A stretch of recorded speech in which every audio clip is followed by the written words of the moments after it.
So, we are entrepreneurs. Everything is a delay for us. As scientists, we need to have patience, and that's true for the investors also too. I have mellowed down over the years. Yes, I mean, sometimes everybody does, right? I am also a human being. Yes, I do get angry. Don't ask me why. We are moving forward in the right direction. Hello and welcome to yet another episode of Pathfinders, the podcast series in which we bring to you the success stories from the world of business. Every week, we have the honor of hosting a CEO or a promoter or an entrepreneur who has successfully navigated through the challenges that business brings to them on a daily basis. And it is through those challenges that the success stories come out. And today I'm really happy we are joined by Parul at our studio. Parul is CEO of Ammune, one of the pioneers in the area of biotechnology and life sciences, really far ahead of many companies in this space in our country. And I'm looking forward to learning a lot of new things today during the conversation with her.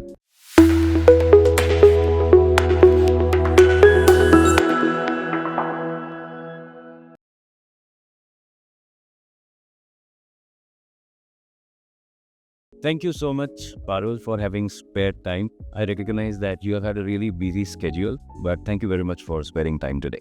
Thank you for having me. The conversations we have had just before we started the video shoot, it is really fascinating that your academic qualifications at some point in time were on a certain path, and then you chose a certain topics for your doctoral, followed by entering an area which is really niche and which is more of research rather than commercial, but it's a business after all. How did this transition happen? So it was not really a transition because I was very sure I wanted to get into entrepreneurial stint by the time I was in my third year of PhD. I did not want to follow that classical path of people, doing postdoc or getting into industry. I wanted to set up something on my own. That was very clear. So because of that, I started preparing in a way, little bit from that point of time. So that helped me.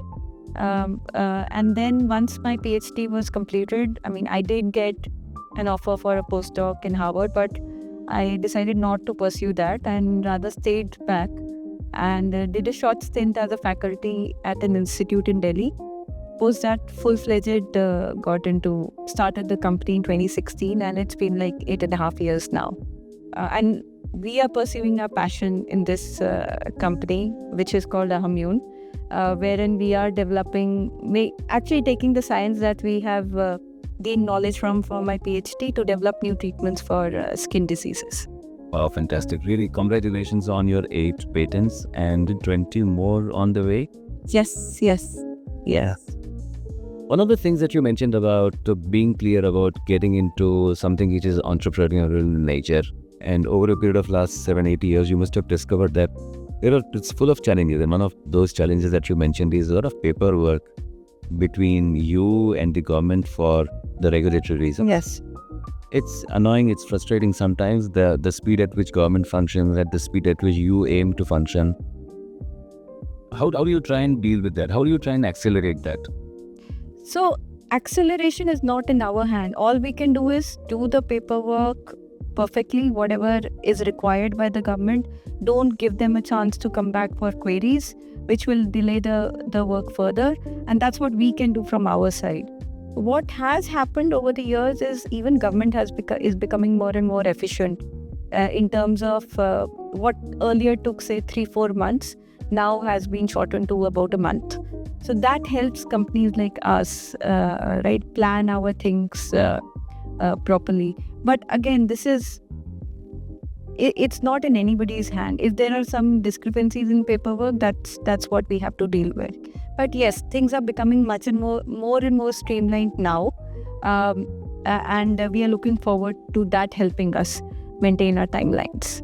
So, we are entrepreneurs. Everything is a delay for us. Even 1 month is too much for us. But we realize the fact that so much of paperwork is there that even for review of that, people at the regulatory agencies need to spend some time. So that is something which we have to bear. Yeah. For a 8-year-old a business which is not inherited business. You are the first generation entrepreneur in this area. Usually in the first few years, making available the finances is one of the biggest challenges that people have to overcome. Has your story been similar or was it any different? Slightly different, I should say. It started off with, I put in my own finances thanks to my family, and also we were very fortunate to have early stage investors who believed in the idea. I mean, they came in when it was purely an idea. We did not have anything substantial at this stage, and that's how we started. What also helped us was we did manage to get grants from the government, and that is something which is I should say it's an advantage for biotech companies, because government gives grants to the companies to test their ideas. So along with our finances, we also had that government grants in place too, which gave us that leverage of testing our idea whether it is going to work or not. And that's how we started. One of the interactions we have had in the recent past with a machine learning company is where there are capital investments by people who do not possess the technical expertise of a machine learning scientist, let's say. And because of having come from an unrelated field, the nature of the questions that they ask in terms of securing their own returns is different. And that poses a challenge. Because on the one hand, you are trying to create a business and you are so sure about the technical expertise that you possess. So you are very sure about the path ahead of you. But you have to justify it to somebody who does not come from the same field. Have you faced something similar? So I take that both as a challenge as an opportunity, and I'll tell you why. Because sometimes we are so engrossed in technical stuff, right? We forget how to take things forward from a commercial perspective. And that's when third-party people who don't have any idea about technical aspects bring that novelty that they bring in. I take it as an opportunity that maybe we missed out on something, and this is another way of taking it forward. Yeah. In terms of challenge, yes, there are questions sometimes that come up which are not very relevant. But again, in our case, we have investors who give us that freedom. They have invested in us because of trust, right? So that's what I believe, that they trust us and they give us the freedom of, they can advise us, they will advise us, and I look forward to their advice. But at the end of the day, they give us that freedom to do what we think is the correct. And that actually is a pressure also on us in the way that we can't afford to go haywire.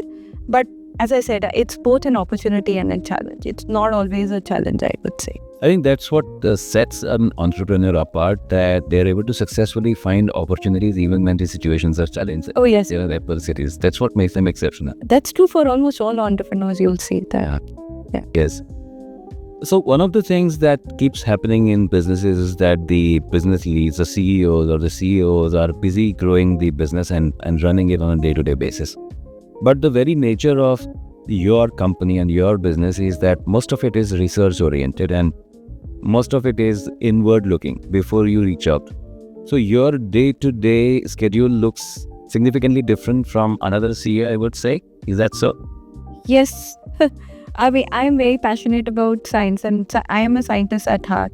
So we have our regular scientific discussions, lab meetings. As a CEO, that is an essential part that I have to take care of. We have regular discussions with our scientific mentors, advisors, clinical advisors. And of course, a large part of it also goes into admin and finance stuff. But I work with multi-dimensional teams, and that's what helps me also grow. So I think, again, it is an opportunity for my growth. It is a packed day, but at the end of the day, it is a lucrative day. So.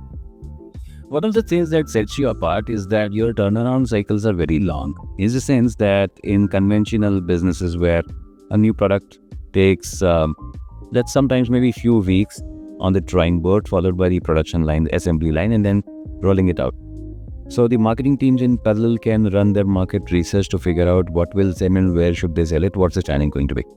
But in your case, the research and development, like you explained before we started the video shoot, that there are so many potential errors that can be committed unknowingly that you wouldn't know until the final product is ready. So essentially, the cycle is extremely long. So a setback at the end of a very long cycle can have a different type of impact or Absolutely. You hit the nail on the head. And that's why drug discovery, what we are doing, is extremely expensive and long gestation period, right? Every new drug takes about 12 to 15 years to come into the market. That is because of the failure rate associated with it as one of the main reasons. What we have done as a company is that we have identified risks at every stage, right? And which is there throughout this journey of drug development, and we've tried to mitigate it as much as possible. As you answered this question, I was thinking within my head that in a very conventional view of how businesses are run, essentially the entrepreneur's day is about making money and at the end creating a positive impact on the society, but the turnaround cycle is small. Yes. So in about 12 to 15 years, maybe a product undergoes 2 or 3 generations of evolution. But in your case, even the rollout takes that long. Absolutely. It has to be some extraordinary combination of discipline and passion that can help people sustain through those 12-15 years before the product sees the light of the day. Such a long time, isn't it? Yes, it's patience is a virtue, right? So one needs to, as scientists, we need to have patience, and that's true for the investors also, to be honest. Investors also have to be honest, to be patient, to see the drug, give the scientists that leverage that what they are doing might have an impact on a large number of people. It might also fail. That's a risk that investors have to take. But if it works, it'll be an unprecedented success. It'll be a game changer. And that's the bet that investors also need to take. Patience becomes part of the way you breathe in and breathe out. Absolutely. So do you get angry at times, sometimes? Yes, I am. I have mellowed down over the years. Yes, I mean, sometimes everybody does, right? I am also a human being. Yes, I do get angry. Don't ask me why. Have those changes started to appear slowly? Do you think in the last 8 years things have changed? Oh yes, a lot.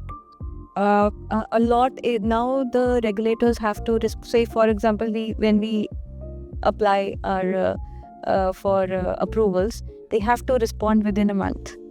The subject expert committees which review your proposals have started to happen in a much faster. I mean, it happens almost every month now. So the approval timelines have shortened, which is what is true for US FDA also. That's why the drug development pipeline is much faster there, which India is starting to do that. Yes. They're still behind them, but at least we are moving forward. We are moving forward in the right direction. Has there been an instance where you figured out that there is a certain business engagement where the perception of the other party at the beginning was different because of our country of origin, provenance paradox?